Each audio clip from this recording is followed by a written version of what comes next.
بسم اللہ الرحمن الرحیم۔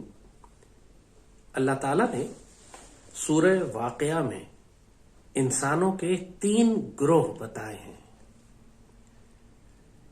پوری دنیا کے انسان آدم علیہ السلام سے لے کر قیامت تک اللہ تعالیٰ نے ان کو 3 گروہوں میں تقسیم کر دیا ہے۔ عام طور پر تو لوگ یہی سمجھتے ہیں کہ 2 طرح کے گروہ ہوں گے، ایک جنت میں جائیں گے اور ایک جہنم میں جائیں گے، لیکن سورہ واقعہ میں اللہ تعالیٰ بہت واضح فرما رہے ہیں کہ انسانوں کے 3 گروہ ہوں گے۔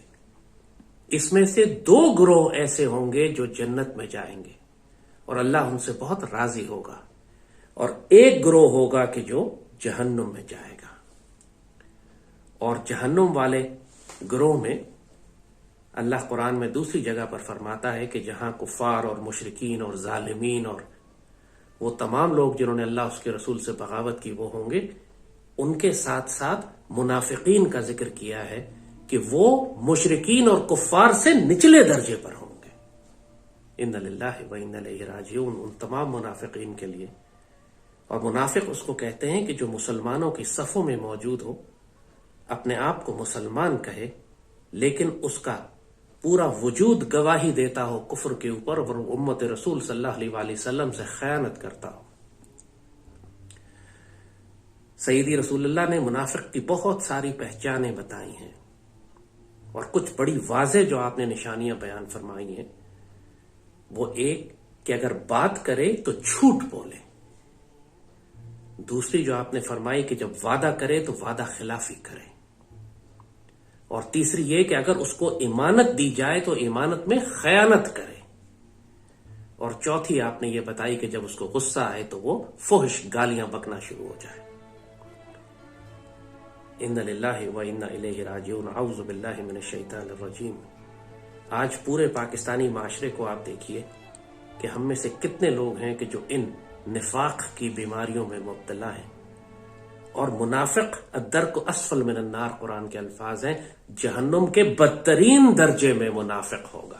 مشرک اور کافر اور ہندو بھی اس سے اوپر ہوں گے، لیکن ایک مسلمان جو اپنے آپ کو مسلمان کہتا ہے لیکن منافق ہے اور خیانت کرتا ہے سیدی رسول اللہ کی امت کے ساتھ، وہ کفار اور مشرکین سے بھی نیچے ہوگا۔ مگر سورہ واقعہ میں جو اللہ نے جنتی مسلمانوں کے 2 درجے بتائے ہیں، آئیں آج ان پر بات کرتے ہیں۔ ایک درجہ قرآن پاک نے فرمایا کہ یہ اصحاب الیمین کا ہوگا، سیدھے ہاتھ والے، جن کو نامہ اعمال سیدھے ہاتھ میں دیا جائے گا، جو سیدھے رستے پہ چلیں گے، ان کو اللہ اصحاب الیمین کہتا ہے، دا رائٹسٹ اگر انگریزی میں ٹرانسلیشن کریں اس کی، سیدھے ہاتھ والے۔ اور ان کے لیے بڑے خوبصورت انعامات ہیں، ان کے لیے جنت کے باغ ہیں، ان کے لیے خوبصورت اللہ تعالیٰ تعریفیں بیان کرتا ہے کہ ان کو جنت میں کیا انعامات ملیں گے۔ اور اللہ فرماتا ہے کہ سلۃ من الاولین و سلۃ من الآخرین، یہ پہلے والوں میں سے بھی بہت ہوں گے اور بعد والوں میں سے بھی بہت ہوں گے۔ الحمدللہ ہر دور میں آپ کو ایسے اصحاب الیمین ملیں گے، جنتی لوگ ملیں گے کہ جو تمام تر مشکلات، پریشانیوں، کفر اور ظلم کے باوجود اللہ کے دین پر قائم رہے، اور اللہ ان کو مغفرت فرما کر ان کو جنت میں داخل کر دے گا۔ لیکن دوسرا گروہ جو جنتیوں کا اللہ نے بیان فرمایا ہے، وہ مقربین کا ہے، اولئک المقربون۔ ان کے بارے میں السابقون الاولون، ان کو اللہ تعالیٰ قرآن پاک میں ان کی تشریح کرتا ہے کہ سلۃ من الاولین وقلیل من الآخرین، پہلے والوں میں سے یہ زیادہ ہوں گے، لیکن جیسے جیسے وقت گزرتا جائے گا یہ تھوڑے ہوتے جائیں گے۔ اور ان کا انعام جو اللہ نے بتایا ہے قرآن پاک میں سورہ واقعہ میں، آپ اگر دونوں کے انعام دیکھ لیں، دیکھنے میں تو لگتا ہے کہ سب جنتی ہیں، لیکن حقیقت یہ ہے کہ بہت فرق ہے ان کے انعاموں میں جو اللہ ان کو عطا فرمائے گا۔ جو مقرب ہیں وہ قرب کی وجہ سے، اور ان کا انعام بھی اللہ نے یہی بتایا ہے کہ وہ خوبصورت محفلوں میں بیٹھے ہوں گے، دربار نبوی میں ہوں گے، بڑے پیار کرنے والے لوگوں کی صحبت میں ہوں گے۔ اور جو اصحاب الیمین کا انعام ہے کہ وہ صرف جنت کے باغات میں ہوں گے۔ دونوں میں زمین آسمان کا فرق ہے اگر آپ سمجھیں تو، کیونکہ جنت میں تو سبھی جائیں گے، کسی کو جنت ملے گی، کسی کو جنت والے ملیں گے۔ اور تیسرا گروہ اصحاب الشمال کا ہے. اللہ قرآن میں وہیں لکھتا ہے. تینوں گروہ جو بیان کیے گئے، اصحاب الشمال یعنی الٹے ہاتھ والے، جن کو آپ کہیں لیفٹسٹ، وہ لوگ کہ جن کو نامہ اعمال الٹے ہاتھ میں ملے گا، جو جہنم میں جائیں گے، اور ان کے لیے بدترین عذاب اللہ نے وہاں بیان کیا. اعوذ باللہ من ذالک. تو اب سوال یہ پیدا ہوتا ہے، ظاہر لاجیکل سوال اس کے بعد آتا ہے کہ اللہ تعالیٰ نے قرآن میں اگر اصحاب الیمین اور مقربون اور مقربین کی تشریح بتائی ہے، فرق کیا ہے، تو ان میں فرق کیا ہے؟ میں کس درجے پہ ہوں، مجھے کس درجے پہ جانا ہے؟ یہ ساری تفصیل بھی اللہ نے قرآن پاک میں بیان فرمائی ہے. اور اس کا تعلق فقہ سے نہیں ہے، اس کا تعلق آپ کے مسلک سے نہیں ہے کہ آپ ہاتھ چھوڑ کے پڑھتے ہیں، ہاتھ باندھ کے پڑھتے ہیں، تکبیر اونچی کرتے ہیں، تکبیر نیچے کرتے ہیں. ان اختلافات میں جس میں امت نے اپنے آپ کو تباہ کیا ہوا ہے، یہ سارے قلبی معاملات ہیں، دل کے معاملات ہیں، عشق اور ادب کے معاملات ہیں، محبت اور پیار کے معاملات ہیں جو انسان کے ایمان کے درجے کو طے کرتے ہیں. قرآن پاک میں ایک بڑی خوبصورت آیت ہے. اب اللہ تعالیٰ نے یہ تمام درجے خود بیان فرمائے ہیں قرآن میں. سب سے نچلا درجہ مسلمان کا ہے، پھر مومن کا ہے، پھر متقی کا ہے، پھر محسن کا ہے، پھر صالح کا ہے، پھر شہید کا ہے، پھر صدیق کا ہے. اس کے اوپر سیدی رسول اللہ، انبیاء ہے، اور ان کے اوپر سیدی رسول اللہ ہے. اور اس میں صرف اوپر کے جو 4 درجات ہیں، انبیاء، صدیقین، شہداء اور صالحین، یہ مقربین میں ہیں. اور جو نیچے کے درجات ہیں، مسلمان، مومن، محسن، متقی، صالح، یہ سب اصحاب الیمین ہیں، جنتی ہیں، جنت میں جائیں گے انشاءاللہ. مگر یہ اصحاب الیمین میں ہے، مقربین میں نہیں ہے. مقرب کا درجہ ان کے پاس نہیں ہے، جنتی کا درجہ ہے. یہ بڑا ایک حساس اور ایک لطیف معاملہ ہے، اور ایک مسلمان کے لیے اس کو سمجھنا ضروری ہے، تاکہ آپ، اللہ نے یہ انعام، اللہ نے یہ کرم اور فضل ہر امتی کے لیے کھولا ہوا ہے کہ آپ اپنے آپ کو مقربین میں شامل کر سکیں. ہم جب بھی نماز پڑھتے ہیں، سورہ فاتحہ جب پڑھتے ہیں، ہر نماز میں جو اللہ سے آپ دعا کرتے ہیں، اصل میں وہ مقربین کی کرتے ہیں، اصحاب الیمین کی یا جنتی ہونے کی دعا نہیں کرتے. آپ اللہ سے کہتے ہیں، یا اللہ ہم کو اس درجے پہ شامل فرما جس پر آپ نے انعام کیا ہے، انعمت علیہم، جس پر آپ نے انعام فرمایا ہے. اور کس پر انعام فرمایا ہے، اس کی تشریح بھی خود قرآن فرماتا ہے. من یطع اللہ ورسول فاولئک مع الذین انعم اللہ علیہم من النبیین وصدیقین وشہداء وصالحین. جس نے اطاعت کی اللہ اس کے رسول صلی اللہ علیہ وسلم کی، تو اللہ اس کو اس جماعت میں شامل فرمائے گا جس پر اللہ نے انعام فرمایا ہے، اور وہ انبیاء ہیں، صدیقین ہیں، اور شہداء ہیں، اور صالحین ہیں. انعام والے یہ ہیں. اور انعام کیا ہے ان کا؟ کیا جنت میں جانا انعام ہے؟ جنت میں جانا اگر انعام ہوتا تو وہ تو اصحاب الیمین کے پاس بھی ہے. اصحاب الیمین بھی اللہ کے فضل سے جنت میں جائیں گے. انعام کیا ہے؟ یہی انعام ہے. اسی لیے ان کو مقرب کہا گیا ہے کہ قرب والے ہیں. ان کو سیدی رسول اللہ کا قرب نصیب ہوگا. یہ خوبصورت محفلوں میں بیٹھے ہوں گے. اور اگر آپ دیکھیں سورہ واقعہ میں تو جو صفات بتائی گئی ہیں مقربین کی، وہ یہی ہیں کہ وہ خوبصورت محفلوں میں بیٹھے ہوں گے، اور اصحاب الیمین جنت کے باغوں میں مزے کر رہے ہوں گے.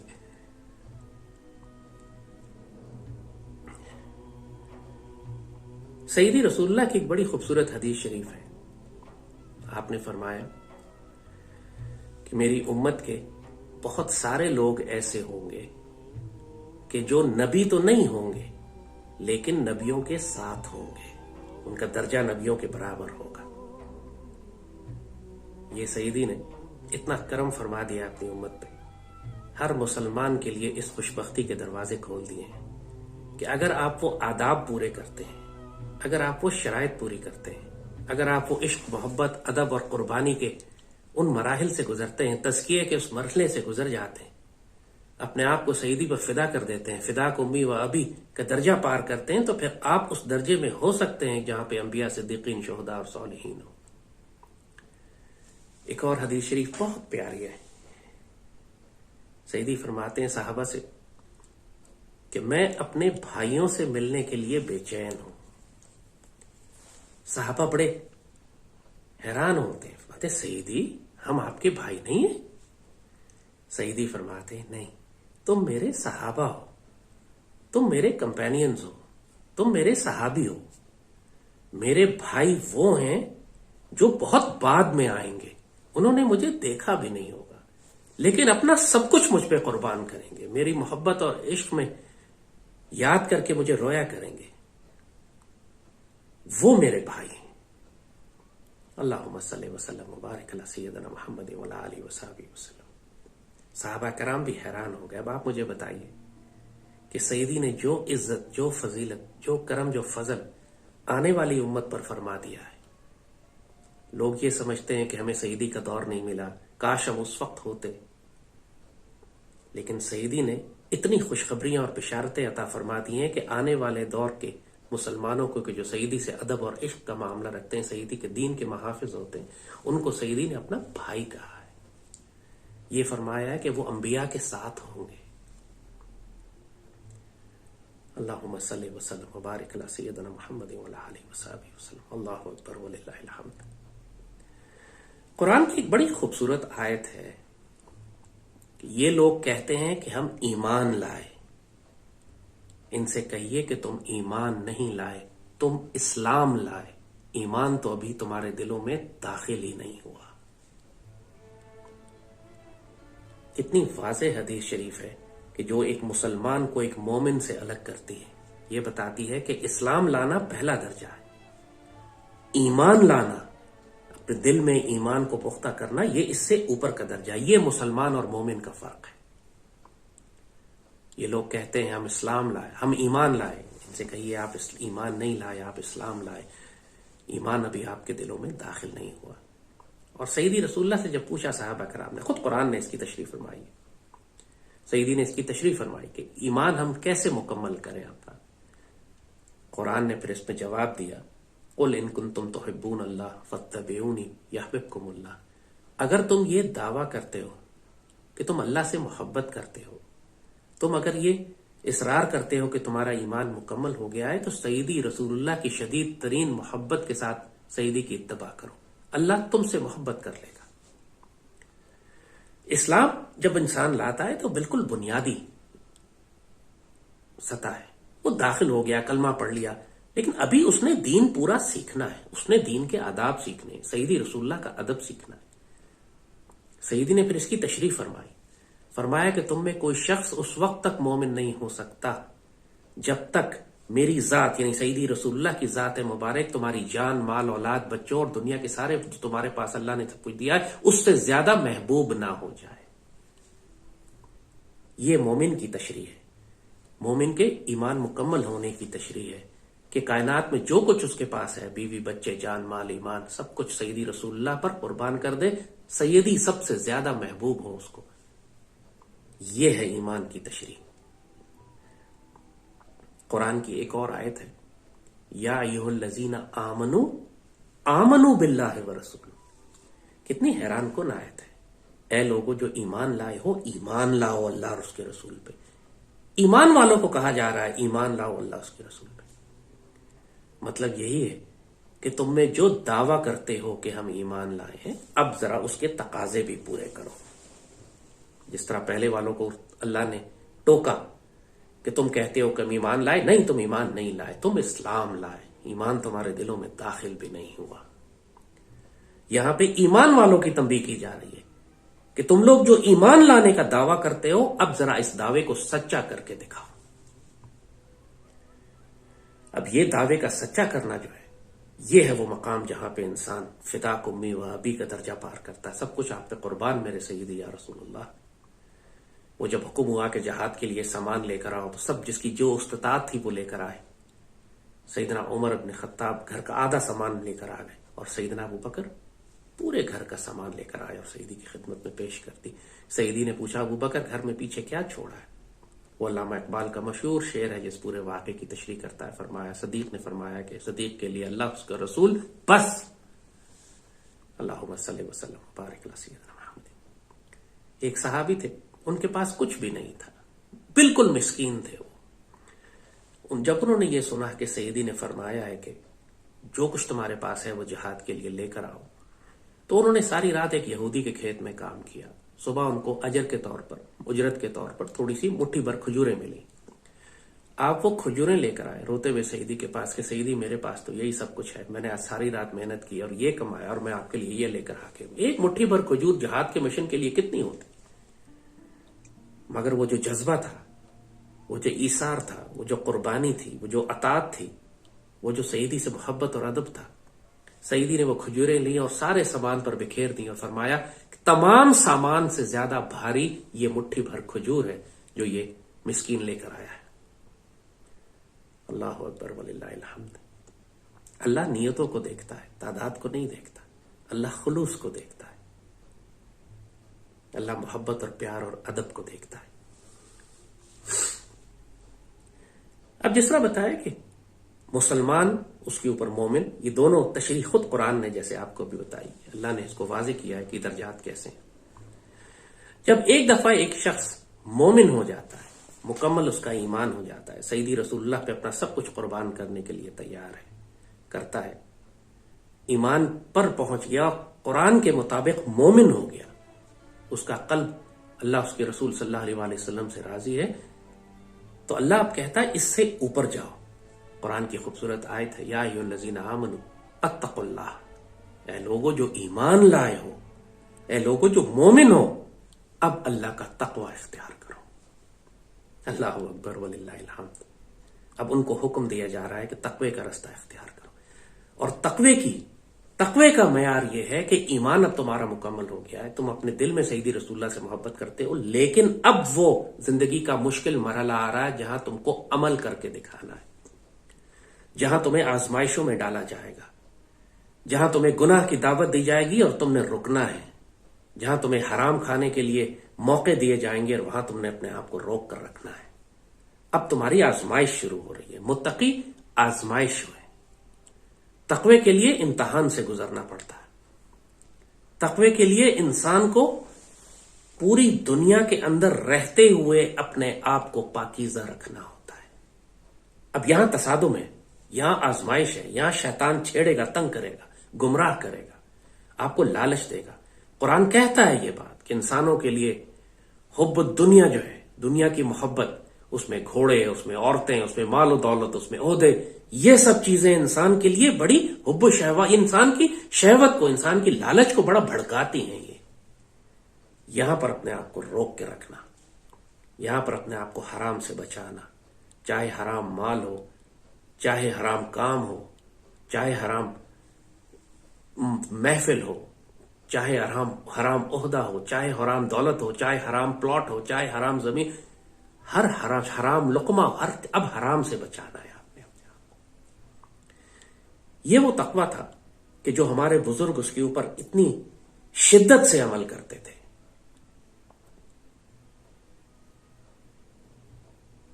کہ حضرت عمر رضی اللہ تعالیٰ عنہ نے ایک مرتبہ ایک کھجور اٹھا کے کھا لی، پھر پتا چلا شاید کہ یا تو صدقے کی تھی یا حرام تھی. آپ نے الٹیاں کرنے شروع کی اس کو نکالنے کے لیے، اور بڑی مشکل سے نکالی، اور فرماتے ہیں کہ اگر میری جان بھی نکل جاتی تو میں اس کو اپنے اندر سے نکالتا.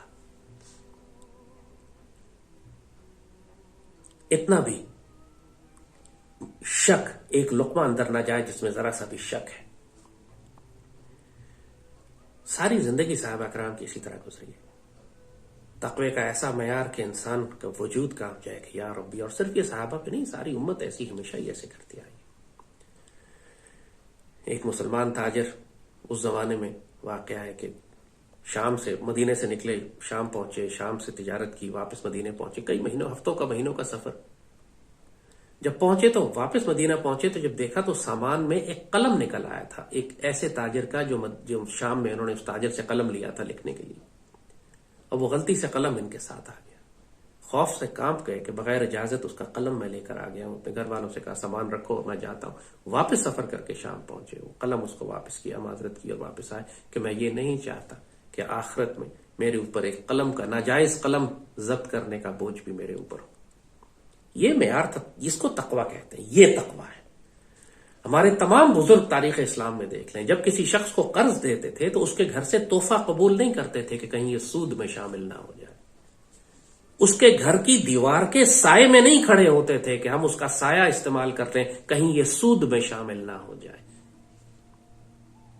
یہ تقویٰ ہوتا ہے. حرام اور حلال کا اتنا سخت معیار کہ کہیں کوئی معمولی، یعنی آج کل تو یہ ناقابل تصور، ناقابل یقین باتیں لگتی ہیں، لیکن ہمارے بزرگوں کا یہ عام معاملہ تھا. یہ متقی ہے. اس کے بعد محسن کا درجہ ہے.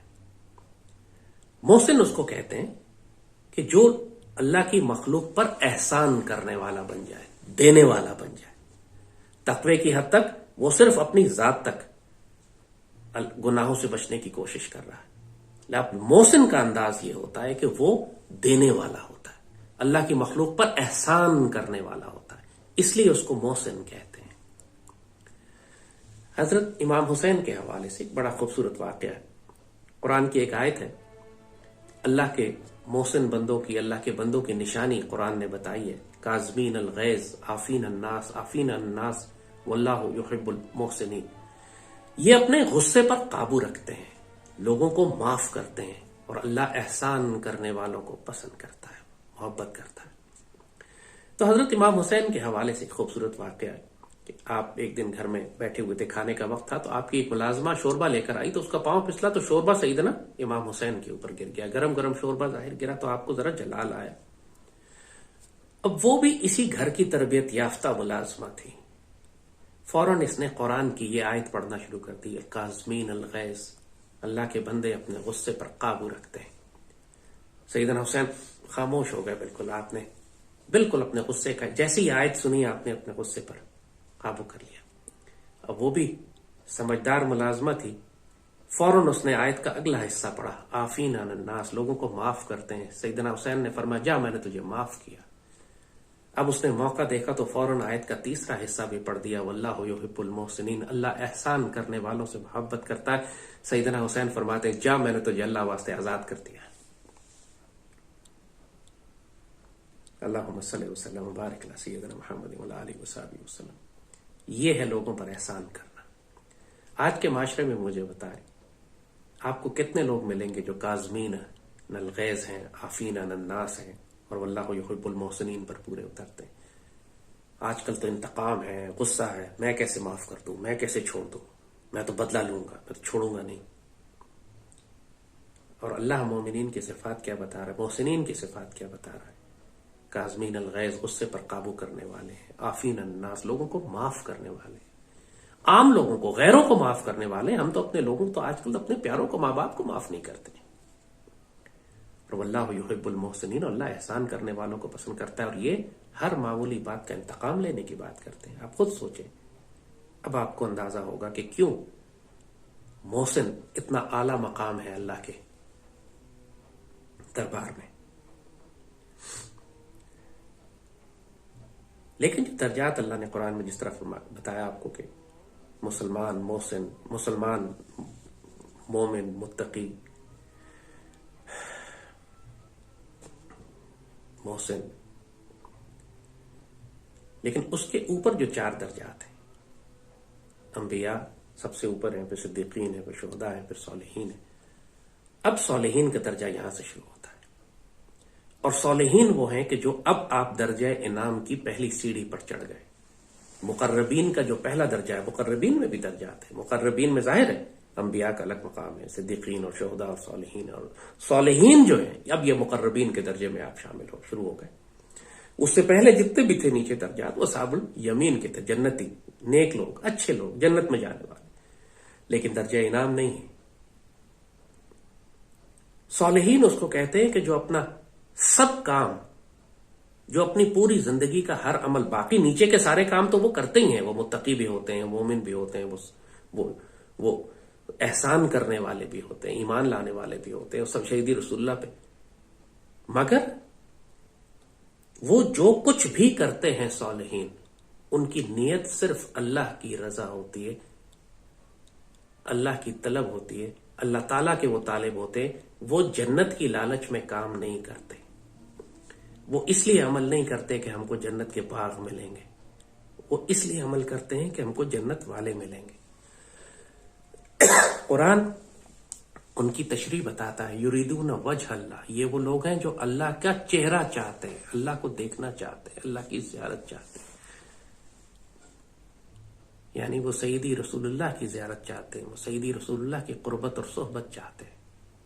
اقبال نے اسی مقام کو بہت خوبصورت انداز میں ایک شعر میں بیان فرمایا ہے، جو ہو عمل بے غرض اس کی جزا اور ہے، جو ہو عمل بے غرض اس کی جزا اور ہے، حور و خیام سے گزر بادا و جام سے گزر۔ اقبال نے ایک اور موقع پر ایسے مومن کی تشریح کی ہے، فرشتے کہتے ہیں کہ دلاویز ہے مومن، فرشتے کہتے ہیں کہ دلاویز ہے مومن، حوروں کو شکایت ہے کہ کم آمیز ہے مومن۔ فرشتے کہہ رہے ہیں ایک حسین و جمیل وجود ہے، اور حوریں کہہ رہی ہیں کہ ہم سے بات ہی نہیں کر رہا، ہماری طرف دیکھ ہی رہا، ہماری طرف توجہ ہی نہیں کر رہا، یہ کیا ہے، کیسا مومن ہے یہ؟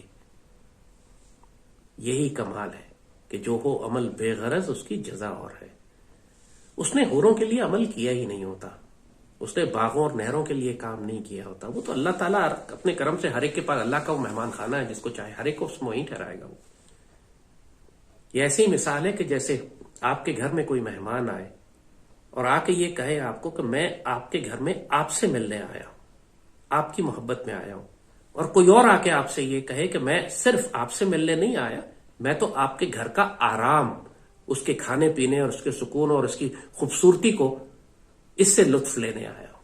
ظاہر ہے دونوں میں فرق ہے، ایک جو آپ کی خاطر آیا ہے اور ایک جو آپ کے گھر کی دولت اور آرام اور سکون اور آسائش کے لیے آیا۔ اللہ تعالیٰ انسان چونکہ کمزور ہے، اس لیے اللہ انسان کو جنت کی لالچ اور دعوت دیتا ہے، لیکن یہ چھوٹے بچے والا معاملہ، جیسے چھوٹے بچے کو آپ ڈانٹ ٹپٹ کرتے ہیں کہ کھاؤ گے تو یہ کام کرو گے تو انعام ملے گا، نہیں کرو گے تو ٹپٹ پڑے گی۔ انسانوں کا بھی ایمان کا ایسا ہی لیول ہے، ان کو کبھی لالچ بھی دینی پڑتی ہے، ڈرانا بھی پڑتا ہے، لیکن جب انسان کا ایمان پختہ ہوتا چلا جاتا ہے، جب وہ معاملہ سمجھنے لگتا ہے، جب اس کو معرفت حاصل ہوتی ہے، جب اس کو سیدی رسول اللہ کا ادب اور محبت کا ادراک اور اندازہ ہوتا ہے، وہ اس کی سیدی رسول اللہ کے عشق اور ادب کو اپنے قلب میں محسوس کرتا ہے، پھر وہ دوزخ کے خوف یا جنت کی لالچ میں کام نہیں کر رہا ہوتا، وہ سیدی کی محبت میں کام کر رہا ہوتا ہے۔ جو ہو عمل بے غرض اس کی جزا اور ہے، حور و خیام سے گزر بادا و جام سے گزر۔ بڑے راز کھولے ہیں بابا اقبال نے۔ تو جو صالح ہیں، جو صالحین کے مقام پر ہیں، وہ جو بھی کام اپنی زندگی کا کرتے ہیں وہ صرف اللہ اس کے رسول کی رضا کے لیے کرتے ہیں، اپنی ساری زندگی کے اعمال سیدی رسول اللہ کو تحفے میں بھجوا دیتے ہیں، اور خود اللہ کے فضل اور کرم پر، اللہ کے آسرے پر رہتے ہیں۔ وہ جو ممتاز مفتی لکھتے ہیں اپنی کتابوں میں لبیک میں کہ لوگ ثوابوں کی گٹھڑیاں اپنے سروں پر اٹھا کے پھر رہے تھے، یہ محسنین، یہ صالحین ثوابوں کی گٹھڑیاں نہیں اٹھاتے، ثواب کی گٹھڑی کماتے بھی ہیں تو اسی وقت صدقہ کر دیتے ہیں، اسی وقت سیدی کو تحفے میں بھیج دیتے ہیں۔ یہ اللہ کے دوست ہوتے ہیں، یہاں سے اللہ کی دوستی اور اللہ کا یارانہ شروع ہوتا ہے، یہاں سے ولایت کا آغاز ہوتا ہے، انہی کو اولیاء اللہ کہا جاتا ہے۔ یہ رب کے بے نیاز دوست ہیں، یہ جنت کی لالچ میں اور جہنم کے خوف سے کام نہیں کرتے، یہ اللہ اس کے رسول کی محبت میں کام کرتے ہیں۔ یہ ایک الگ درجہ ہے۔ اور اس سے اوپر، صالحین سے اوپر پھر شہداء ہیں، یہ شہید ہیں جو سیدی رسول اللہ کی امت کی خاطر اپنے آپ کو، اپنی جان و مال عزت سب قربان کر دیتے ہیں، اپنی اولادوں کو یتیم کرتے ہیں، اپنی بیویوں کو بیوہ، اپنے ماں باپ کو تنہا چھوڑ دیتے ہیں بڑھاپے میں، یہ شہید ہیں۔ اسی لیے فرمایا شہید کو، اور جو مقام اللہ نے قرآن پاک میں شہید کو دیا، اور یہ صرف شہید کے لیے یہ بات اللہ نے فرمائی ہے، اس سے پہلے، اس سے نیچے کسی مقام کے لیے یہ نہیں ہے، اس سے نیچے کے مقام کے لیے نہیں ہے، اوپر کے مقام کے لیے تو ہے۔ فرمایا کہ شہید کو مردہ نہ کہو، وَلَا تَقُولُوا لِمَنْ يُقْتَلُ فِي سَبِيلِ اللَّهِ أَمْوَاتٌ، جو اللہ کی راہ میں لڑتے ہوئے مارے جائیں، جو اللہ کی راہ میں مارے جائیں، ان کو مردہ نہ کہو، بل احیاء، وہ زندہ ہیں اور ان کو رزق دیا جاتا ہے۔ اسی لیے شہید کو مردہ کہنا منع ہے، شہید زندہ ہوتے ہیں۔ یہ بھی کہا گیا کہ تمہیں شعور نہیں ہے، لیکن تمہیں شعور نہیں ہے، ان کو رزق بھی ملتا ہے ایک مقام پہ فرمایا، لیکن وہ زندہ ہے، لیکن تمہیں شعور نہیں ہے، تمہارے عقل میں یہ بات نہ بھی آئے، اس سے فرق کوئی نہیں پڑتا۔ انسان کی عقل میں پہلے ہی کون سی چیزیں آتی ہیں، جنت اور جہنم اور دوزخ اور فرشتے اور ملائک اور عالم ملائکہ اور عالم اجسام اور عالم روح اور سدرۃ المنتہا، یہ عقل میں آنے والی چیزیں کہاں ہیں؟ ان پر تو ایمان ہی لانا پڑتا ہے۔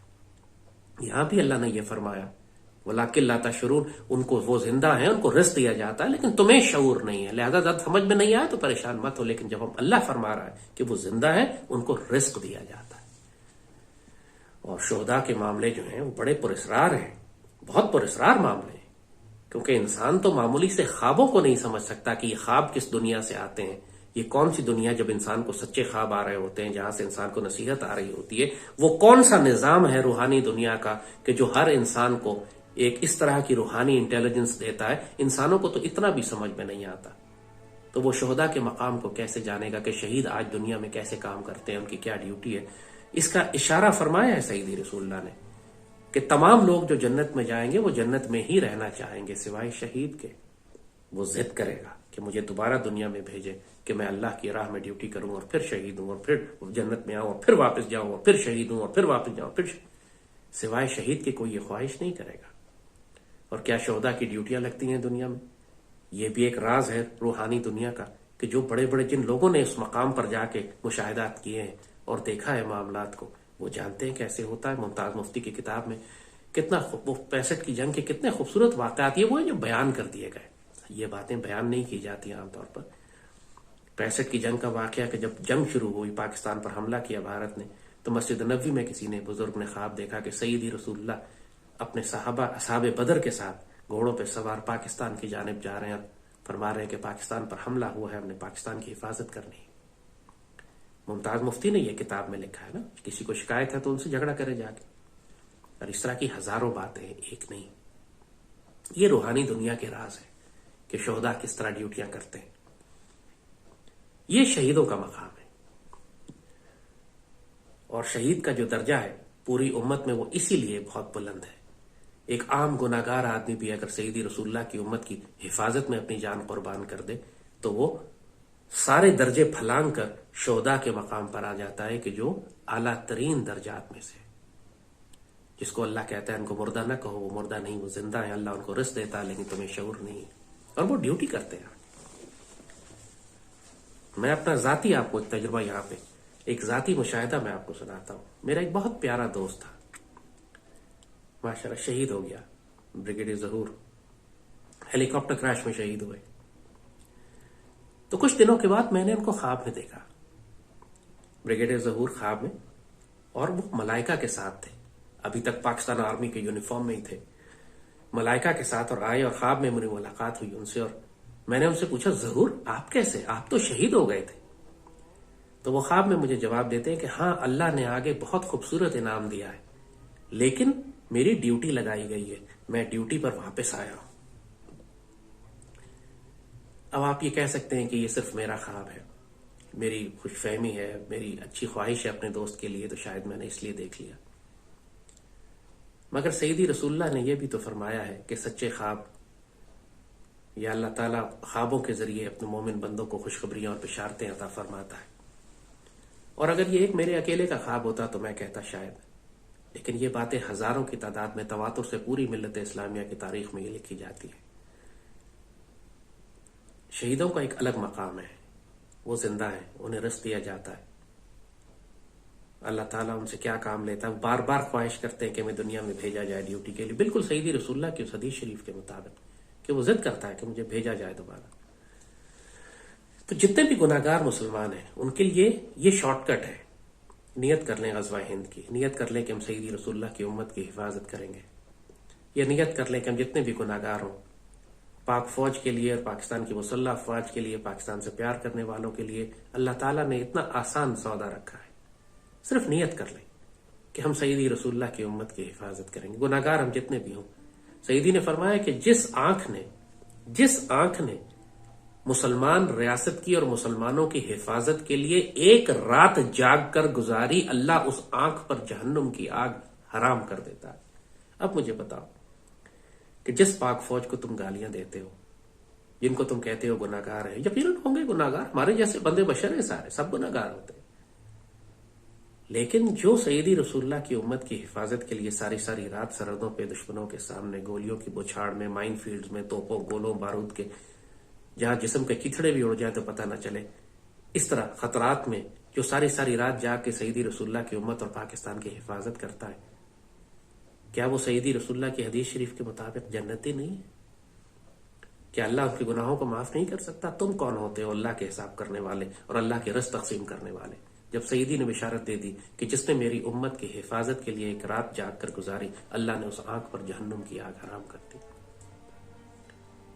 اپنے ان شہزادوں کی قدر کرو جو پاک فوج کے کوئی لائن آف کنٹرول پہ ہے، کوئی سیاچن میں ہے، کوئی وزیرستان میں ہے، کوئی بلوچستان میں ہے۔ کسی کو نہیں معلوم کہ کس وقت اس کے جسم کے چیتڑے اڑ جائیں، اور تم انہیں گالیاں دیتے ہو۔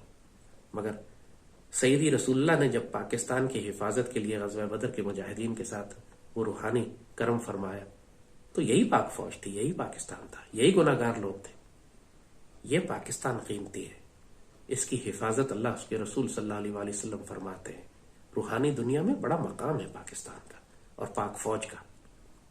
تم اپنے چھوٹے چھوٹی کم عقلوں کے ساتھ گالیاں بکنے پہ آ جاتے ہو، بے ادب ہو جاتے ہو، گستاخ ہو جاتے ہو۔ اپنے آپ کو گناہگار نہ کرو، تھوڑا لحاظ کرو۔ اللہ نے اس پاک فوج سے اور اس پاکستان سے بڑے کام لینے ہیں بھی۔ اس پاکستان کو اور پاک فوج کو گالیاں نہ دیا کرو۔ اس میں بڑے قیمتی شہداء ہیں، بہت قیمتی شہداء ہیں یہاں پہ، اسی پاک فوج میں جسے تم برا سمجھتے ہو۔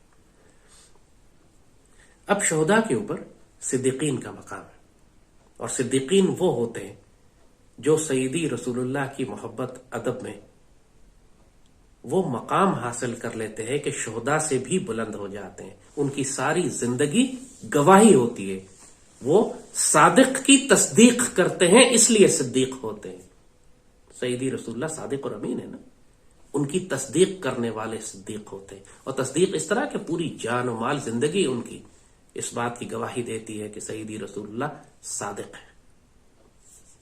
سیدنا ابو بکر، اس صحابہ کرام کے اس حلقے میں یہ خطاب صرف سیدنا ابو بکر کو دیا گیا تھا، ابو بکر صدیق رضی اللہ تعالیٰ عنہ۔ مگر ظاہر ہے کہ اللہ نے قرآن میں جب صدیقین لکھا ہے، انبیاء صدیقین و شہداء، تو اس کا مطلب ہے صدیقین پوری امت میں ہوں گے۔ آنے والے وقتوں میں بھی اللہ اپنی امتیوں کو ایسے مقام پر فائز کرے گا کہ وہ صدیقین ہوں گے، اور یہی وہ امتی ہوں گے جن کو سیدی نے فرمایا کہ نبی نہیں ہوں گے لیکن نبیوں کے ساتھ ہوں گے۔ ہر وہ امتی جو سیدی رسول اللہ کے کرم اور فضل سے اور احسان سے وہ مقام حاصل کر لیتا ہے کہ سیدی اس کو نبیوں کی صف میں شامل کر دیں، تو وہ صدیق کہلاتا ہے امت میں۔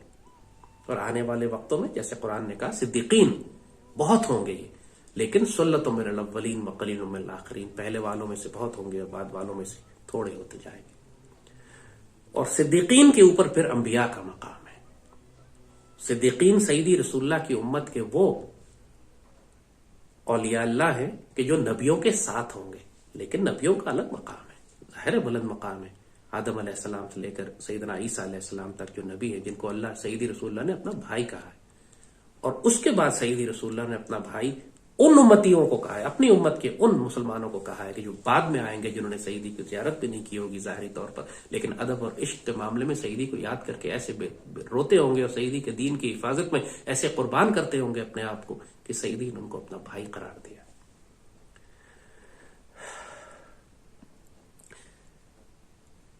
تو آج آپ کو قرآن پاک اور سیدی رسول اللہ کی سنت کے حوالے سے وہ تمام درجات بتا دیے جو اللہ نے قرآن میں ایمان والوں کے رکھے ہیں۔ سورہ واقعہ اس کی ایک اجمالی تفصیل ہے، ایک تھوڑی ڈیٹیل دیتے ہی تفصیل بتاتی ہے، اور باقی پورا قرآن درجہ ایمان کے مختلف درجوں کی تشریح کرتا چلا جاتا ہے۔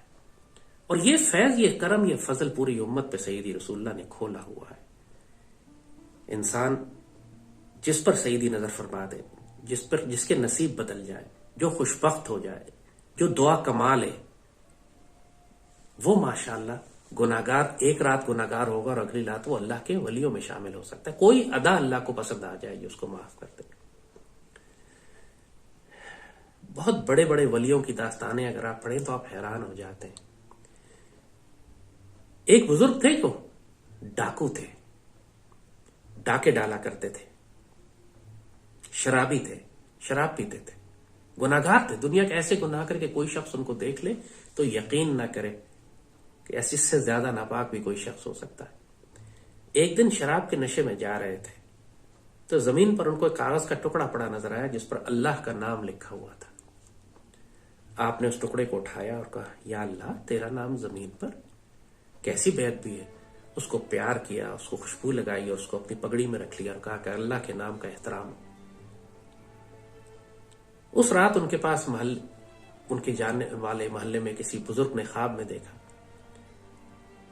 یا انہوں نے خود خواب میں دیکھا کہ اللہ نے فرمایا کہ تم نے میرے نام کی تعظیم کی ہے تو اللہ نے تمہارے گناہ بخش دیے اور تم کو اپنے خاص بندوں میں شامل فرما لیا ہے۔ صبح اٹھے رو رو کے برا حال، ساری زندگی بدل گئی، توبہ کی، ساری زندگی ہی تبدیل ہو گئی ان کی، اور اس کے بعد اللہ کے بہت بڑے ولیوں میں شمار ہوا۔ آپ کا تاریخ میں بڑا نام ہے آپ کا۔ ایک رات میں ایک ادا آپ کی کہ آپ نے سیدی رسول اللہ کی، آپ نے اللہ کے نام کی تعظیم کر دی۔ ایک ڈاکو تھے پنجاب میں، بڑی دہشت تھی اس ڈاکو کی پورے علاقے میں۔ اس کے قریب قادیانیوں کا ایک گاؤں تھا، میرا خیال ہے حضرت شیر محمد شاہپور کا واقعہ ہے یا کسی اور بزرگ کا، میں نام بھول رہا ہوں ان کا۔ بہرحال تو اس گاؤں کے جو مسلمان تھے انہوں نے ایک عالم دین کو بلایا کہ ہمارے گاؤں میں قادیانی بہت ہیں، آپ تشریف لائیے اور سیدی رسول اللہ کی ختم نبوت پر ہمیں خطبہ دیجیے۔ تو جب یہ بات پھیل گئی گاؤں میں کہ وہ عالم دین آ کر ختم نبوت کے اوپر خطبہ دیں گے، تو قادیانیوں نے طوفان کھڑا کر دیا۔ انہوں نے کہا اگر یہ آئے تو ہم خون خرابہ کریں گے، ہم ماریں گے، اور مسلمانوں کو دھمکایا کہ تم لوگوں نے اگر ایسا کوئی پروگرام کیا تو ہم تمہیں ماریں گے۔ وہ مسلمان اس عالم کے پاس گئے، کہنے لگے معذرت ہمیں معاف کر دیں، ہم کمزور لوگ ہیں، گاؤں میں ہی رہنا ہے ہم نے، قادیانیوں کا ہم مقابلہ نہیں کر سکتے، تو آپ مت تشریف لائیں۔ ان بزرگ نے کہا کہ پہلے تو میں نہ آتا، لیکن بات اب حرمت رسول کی ہو گئی ہے، سیدی رسول اللہ کی عزت اور آبرو کی حفاظت کی ہو گئی، اب تو میں ضرور آؤں گا۔ یہ بتاؤ تمہارے علاقے میں کوئی تگڑا آدمی ہے؟ انہوں نے کہا جی ایک گھونڈا ہے، ایک ڈاکو ہے، پوری دنیا اسے ڈرتی ہے، وہ جنگلوں میں رہتا ہے۔ انہوں نے کہا مجھے اس کے پاس لے جاؤ۔ یہ اس ڈاکو کے پاس گئے اور کہا کہ میں تجھ سے کوئی اور کام کروانے نہیں آیا، سیدی کی عزت کا سوال ہے، قادیانی ہمیں ختم نبوت پہ خطبہ نہیں دینے دے رہے۔ وہ ڈاکو کہتا ہے کہ میں ڈاکو ضرور ہوں، بے غیرت نہیں ہوں، سیدی کے اوپر میری جان مال قربان، آپ میرے ساتھ چلیں۔ اس نے اپنے پورے گینگ کو ساتھ لیا، ان عالم دین کو لیا، اس گاؤں میں گئے اور بڑے دبنگ طریقے سے وہ خطبہ ہوا ختم نبوت پر، قادیانیوں کو رسوا کیا گیا۔ وہ ڈاکو پہرا دیتا رہا،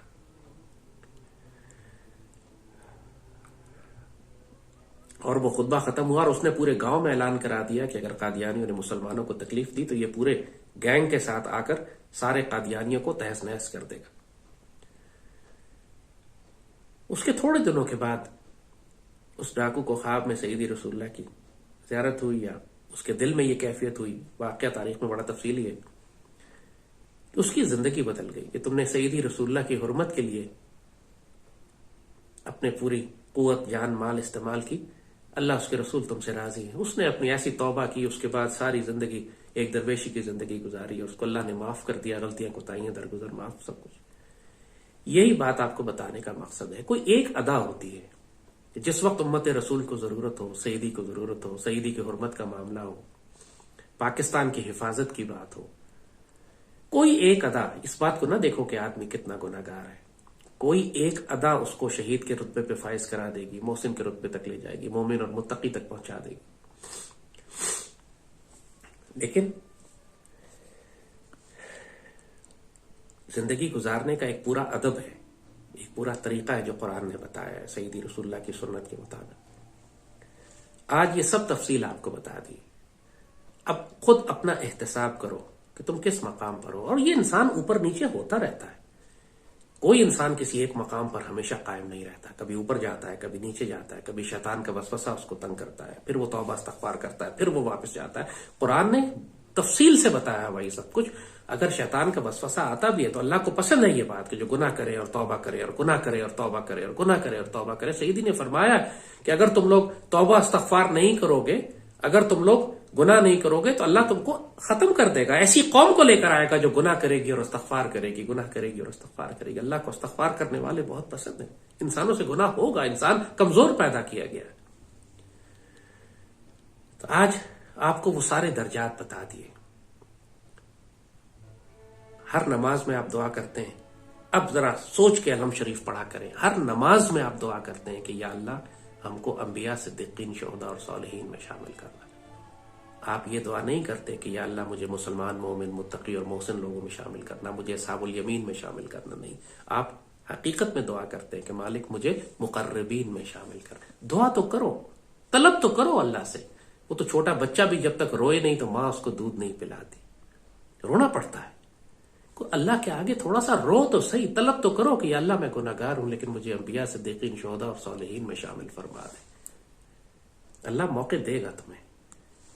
بزرگوں کا ادب کرو، سیدی رسول اللہ کی عزت حرمت کا لحاظ کرو، پاکستان کی حفاظت کرو، پاکستان کا دھیان کرو، مسلمانوں کے ساتھ ادب اور احسان کا معاملہ رکھو۔ سب کچھ تمہارے سامنے ہے، انشاءاللہ اللہ کرم فرمانے والا ہے۔ یاد رکھنا یہ بات ہمیشہ، جو ہو عمل بے غرض اس کی جزا اور ہے، حور و خیام سے گزر، باداؤ جام سے گزر۔ اللہم صلی وسلم وبارک علی سیدنا محمد وعلی آلہ وصحبہ وسلم۔